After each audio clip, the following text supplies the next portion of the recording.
In the bustling, chaotic streets of 18th century London, there was no shortage of entertainment for a curious public.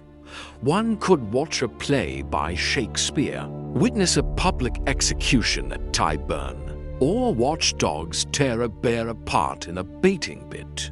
But for those seeking a truly unique and shocking diversion, there was another option.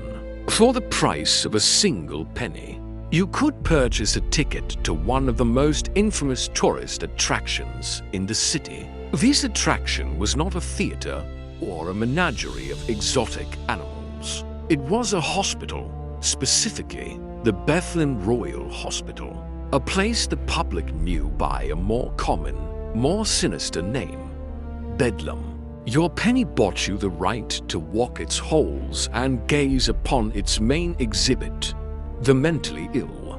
To step inside Bedlam was to step into a vision of hell. The air was thick with the stench of human waste and disease. The sounds were a constant cacophony of rattling chains, incoherent shrieks, and desperate, hollow laughter.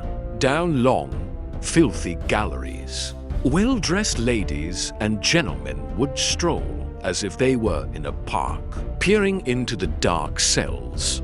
The inmates were the spectacle. Men and women in varying states of distress were chained to the walls, some naked and raving, others lost in a silent, catatonic despair. The visitors would often taunt them, poking them with sticks through the bars of their cells to provoke a reaction, to get a performance for their money. This was not a hospital in any recognizable sense. It was a human zoo, a place where the deepest of human sufferings was packaged and sold as a cheap afternoon's entertainment. The very word Bedlam would enter the English language as a synonym for chaos, confusion, and madness. For centuries, this was the reality of Bedlam. It was not just a hospital, it was a cultural phenomenon, a dark mirror held up to society's deepest fears. But how did this happen? How did an institution founded on the principle of Christian charity become a byword for terror and exploitation? What passed for medicine within its squalid walls? And what became of the thousands of souls who were unfortunate enough to be committed there? The story of Bedlam is more than just a history of one building. It is the story of how Western civilization has viewed madness itself, not as an illness to be treated, but as a monstrous other to be caged, ridiculed, and forgotten. To understand the madness of Bedlam, we must journey back to its surprising and pious origins. The institution that would become a symbol of horror did not begin that way. Its story starts not with cruelty, but with compassion. In the year 1247, the Priory of St. Mary of Bethlehem was founded on the outskirts of London. It was not an asylum. It was a religious house, run by an order of monks and nuns. Its original mission was one of pious charity, to provide shelter for the poor, to care for the sick, and to raise money to support the Crusaders in the Holy Land. For over a century, it functioned as just that, a small, humble hospital guided by a Christian mission of care. There were no chains, no cages, and no paying spectators. It was simply a place of refuge for the destitute. The first hint of its future purpose appears in a historical record in the late 14th century. By 1377, the priory began to house a small number of patients, described in official documents as lunatici, or lunatics. At this stage, it was less an asylum and more a custodial institution. These were likely individuals who were unable to function in society and had no family to care for them. They were the city's unwanted, the socially inconvenient, and Bethlehem became a place to house them, to keep them off the streets. The care they received was likely minimal: a roof over their heads and meager food. The conditions were undoubtedly poor, but the institution's primary function was still containment, not active torment. It was a human warehouse, a place of neglect, but it had not yet descended into the active, theatrical cruelty that would make it famous. The great turning point came in the 16th century. During the dramatic upheaval of the Protestant Reformation, King Henry VIII broke with the Catholic Church, dissolved the monasteries, and seized their vast properties for the crown.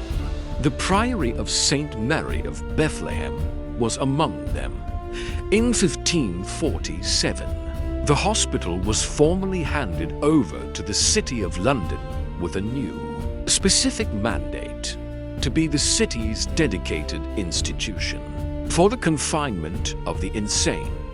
It was at this moment that the modern Bedlam was truly born. The hospital's full name, Bethlehem, was slowly corrupted by centuries of London slang, slurring into the single, sharp word that would become synonymous with chaos: Bedlam. With its religious mission gone, and its funding now dependent on the inconsistent generosity of the city, the hospital began a long, slow descent into squalor. Overcrowding became rampant. The ancient building fell into disrepair. With no understanding of mental illness, the staff's only goal was containment. Chains and manacles replaced care and compassion. The original priory of charity was gone, replaced by a prison for the mind, setting the stage for centuries of horror to come. To understand the horrors that passed for medicine inside Bedlam, one has to understand the medical theories of the time. For nearly 2,000 years, Western medicine was dominated by the ancient Greek theory of the four humours. This theory held that the human body was composed of four essential fluids: blood, phlegm, yellow bile, and black bile. A healthy person had these humours in perfect balance. Illness, therefore, was the result of an imbalance, an excess, or a deficiency of one of these fluids. And madness, in all its forms, was considered one of the most extreme imbalances of all. The goal of the physician was not to understand the patient's mind, but to violently assault their body, to shock the system back into equilibrium. The treatments that emerged from this philosophy were not designed to heal. They were designed to punish the body into submission. This theory gave birth to a catalogue of cruelty. The most common treatments were bleeding and purging. Believing a patient had an excess of blood, a physician would open a vein with a lancet and drain a significant amount, weakening the already distressed patient. Powerful laxatives and emetics made from substances like antimony were administered to induce violent, prolonged bouts of vomiting and diarrhea. Believed to physically expel the corrupted humours from the body, the patient was, in essence, being attacked from the inside out. As science progressed into the 18th and 19th centuries, the cures became more mechanical and even more bizarre. One popular invention was rotational therapy. A patient would be strapped into a chair that was suspended from the ceiling by chains or ropes. The chair was then spun at tremendous speed, sometimes up to 100 rotations per minute, until the patient vomited or lost consciousness. The flawed theory was that the centrifugal force would rearrange the very contents of the brain, forcing them back into a sane configuration. Another common practice was shock therapy using ice-cold water. Patients would be forcibly submerged in baths of ice or have buckets of freezing water thrown on them unexpectedly, a practice known as dousing. The shock to the nervous system was thought to jolt the patient out of their madness. For most inmates, however, daily life was not a series of these active, violent therapies. It was worse. It was a state of profound and total neglect. The primary tool of control at Bedlam was physical restraint. Patients were routinely held in heavy iron manacles, their wrists and ankles chained together. Many were chained directly to the walls or floors of their stone cells, sometimes for years on end, unable to stand or even sit upright. The most unruly patients were sometimes confined to cages, displayed like animals.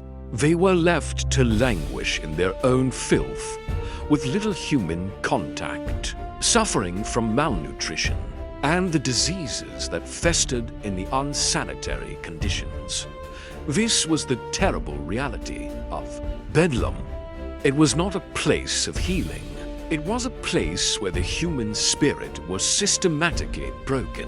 Through a terrifying combination of calculated medical brutality and cold, indifferent neglect. It was a machine designed to create suffering, and it was brutally effective. For centuries, the horrors of Bedlam operated in plain sight, accepted as a necessary, if unpleasant, part of London life. But in the early 19th century, a new spirit of social reform began to take hold. The public conscience was awakening, and a light was about to be shown into Bedlam's darkest corners. The catalyst for this change was the case of a single patient, an American Marine named James Tilly Matthew, though he is often remembered in historical accounts as William Norris. He had been committed to Bedlam in 1800, accused of political delusions, considered violent and dangerous. He was subjected to a form of restraint so extreme, it shocked a nation. For over a decade, Norris was confined in a complex iron harness. A ring was locked around his neck, attached to a vertical bar behind his head. Iron bars surrounded his body and shackled his arms and legs. A short chain, just 12 inches long, tethered him to the wall. He could stand up, lie down, or take one small step forward. This was his entire world, day after day, year after year. He was a man locked inside a metal skeleton. In 1814, a Quaker philanthropist and passionate advocate for asylum reform named Edward Wakefield gained entry to Bedlam.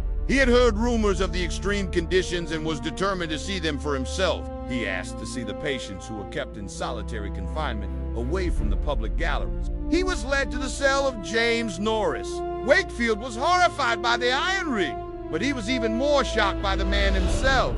He found Norris to be calm, rational, and articulate. This was not a raving, dangerous beast who required such extreme measures. This was an intelligent human being who had been subjected to over a decade of unimaginable torture. Wakefield knew he had found the evidence he needed to expose the entire rotten system. He immediately went to work, publishing a detailed account of Norris's confinement in the press. His report was accompanied by powerful engravings showing the intricate, cruel design of the iron harness. The images and the stories spread like wildfire, creating a wave of public outrage. The people of England were horrified to learn what was being done in their name. The public scandal became so great that Parliament could no longer ignore it. In 1815, a select committee was established to formally investigate the conditions inside London's madhouse, with a special focus on Bedlam. The testimony they heard was damning.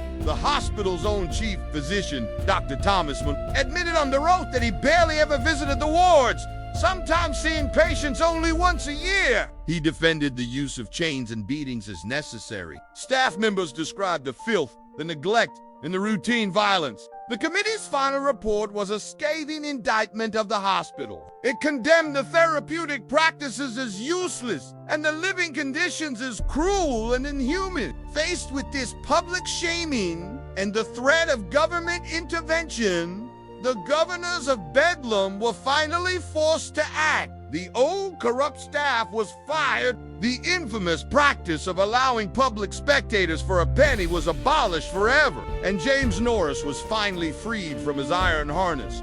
The age of Bedlam as a human zoo was over. The long, slow process of reform had begun. In the wake of the parliamentary inquiry, a new Bedlam was built in 1815 in St. George's Fields, south of the River Thames. It was a magnificent, imposing building with a grand dome, designed to project an image of order and enlightened thinking. This new hospital was built on the burgeoning philosophy of moral treatment, the idea that a calm, structured, and compassionate environment, with less reliance on chains and cages, could itself be therapeutic for some patients. This new approach offered a degree of humanity that had been unthinkable in the old Bedlam. But the change was mostly cosmetic.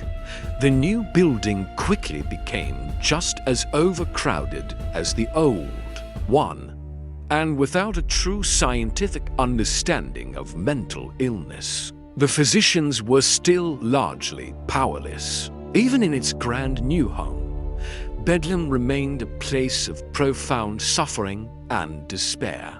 A prison with a more beautiful facade, the true revolution would take another century to arrive. The 20th century brought a seismic shift in our understanding of the human mind.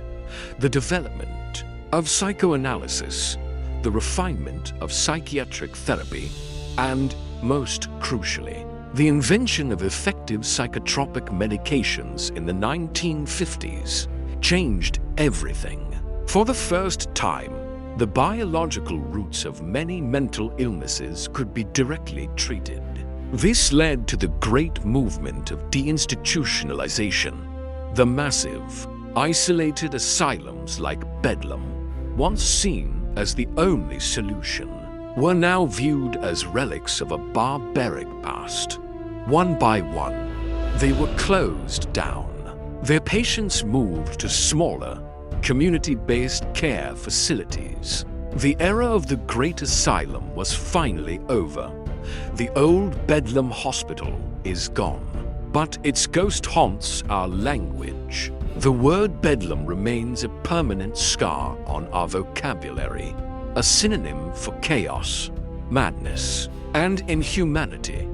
The story of this single institution serves as a dark mirror, reflecting how a society treats its most vulnerable citizens and confronts its deepest fears. It shows how easily a place of care can become a place of cruelty when fear and ignorance are the guiding principles. The journey from seeing the mentally ill as beasts to be caged to understanding them as human beings in need of scientific care was a long and brutal one.